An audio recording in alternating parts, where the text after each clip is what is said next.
আসসালামু আলাইকুম গাইজ, আমি গতকালকে একটা ভিডিও আপলোড দিয়েছিলাম। আমাদের কবুতরের ঘরে একটা চড়ুই পাখি ঢুকে, এইটা নিয়ে একটা ভিডিও দিয়েছিলাম আপনাদেরকে।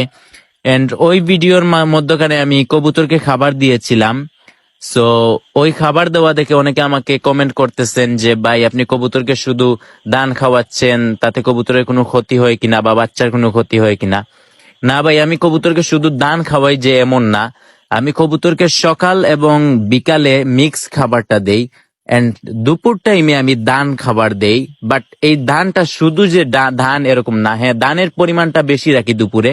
আর এখানে ছোট মটর যেটা আছে ওইটা আছে, ভাঙ্গা ভুট্টা আছে, এন্ড ওইটাতে সরিষা আছে, বাজরা আছে, ওইগুলা অল্প পরিমাণে মিক্স করে দেই।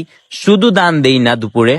বাট দুপুরে দানের পরিমাণটা আমি একটু বেশি রাখি, কারণ যেহেতু আমি ডিম বাচ্চা উৎপাদনের জন্য কবুতর পালি, সেই জন্য আমার দানটা একটু প্রয়োজন হয়।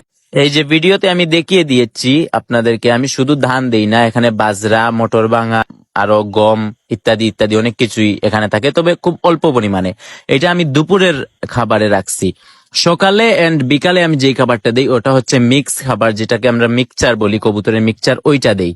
সো গাইজ, এইটা ছিল আমার কবুতরের খাবারের রুটিন। আপনি কবুতরকে কি খাওয়ান আমাদেরকে কমেন্টে জানাবেন।